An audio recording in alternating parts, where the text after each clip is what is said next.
All right, guys, this is my 2025 Coleman 27B 32-foot bumper pull. This thing came equipped from Camping World with this single battery, which for the most part is fine, but I decided I wanted to go with the dual battery setup, and there's multiple ways you can do this.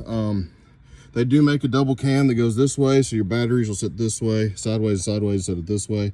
But the way my kind of mount was, I thought this would be better. Plus, I already had this box, and so I figured I'd just get another matching box. So originally, this came hooked up.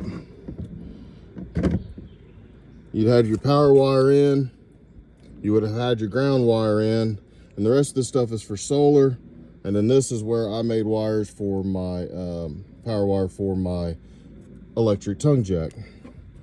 But what I got now is I got one of the same exact boxes, same size battery, just not the same brand.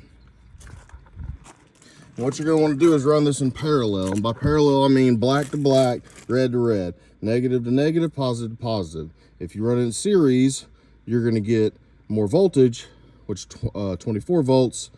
But what you want is more amperage, so you need to run it in parallel. So what I did, and you can do this a million ways, because mine comes equipped with all this solar and I've got the jack, these terminals were already so full that I decided, I went to AutoZone and got these 3-foot post connectors.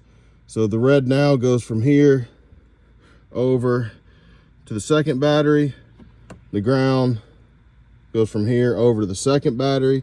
And then what you're going to want to do is originally, you know, your ground and your power to the actual camper came off the one battery. Well, now one or the other needs to go through the second battery. So what I mean by that is now this red wire here is the positive for the camper and on the first battery, and on battery 2, this one here is the ground for the camper. That way the power flows through both batteries evenly. Otherwise, what you're going to get if you just hook, if all you do is add a black to black and add a red to red, yes, you'll have 2 batteries, but it's going to always drain the first battery first. So what you want to do is have a path through. So that's what I did. I screwed my boxes down, put them side by side like that, fit perfectly in the mount, tested them, getting like almost 14 volts. Good to go. Thanks for looking.